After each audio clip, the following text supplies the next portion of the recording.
கருணையுள்ள ஆண்டவரே, இன்று இந்த மதிய நேரத்தில் உம்மை தேடி வருகிறேன். காலை முதல் இப்பொழுது வரை என்னை காத்து நடத்தி வைத்ததற்கு. என் இதயபூர்வமான நன்றியை செலுத்துகிறேன். இந்த நாளின் பாதியில் நின்று. என் எண்ணங்கள், என் முயற்சிகள், என் வேலைகள், என் குடும்பம். எல்லாவற்றையும் உமது பரிசுத்த கரங்களில் ஒப்படைக்கிறேன். ஆண்டவரே, சில நேரங்களில் மனம் சோர்ந்து போகலாம்.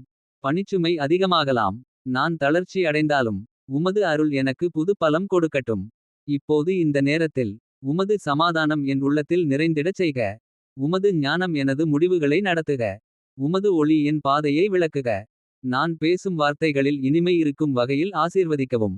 நான் செய்யும் செயல்களில் நேர்மை நிறைந்திருக்க உதவி செய்யவும். என் மனதில் வரும் கவலை, பதட்டம் அனைத்தையும் நீக்கி. உமது அமைதியால் நிரப்பிடும். ஆண்டவரே, நான் சந்திக்கும் ஒவ்வொரு மனிதருக்கும். ஒரு ஆசீர்வாதமாக இருக்கும்படி வழிநடத்தவும். என் குடும்பத்தை காக்கவும். என் வீட்டில் சமாதானம் நிலைத்திருக்கவும் அருள் புரியவும். இந்த நாளின் மீதியெல்லாம். உமது கை பாதுகாப்பில். சித்தம் நடக்கும்படி அருள் தாரும். நன்றி தந்தையே. நன்றி இயேசுவே. நன்றி பரிசுத்த ஆவியே. ஆமென்.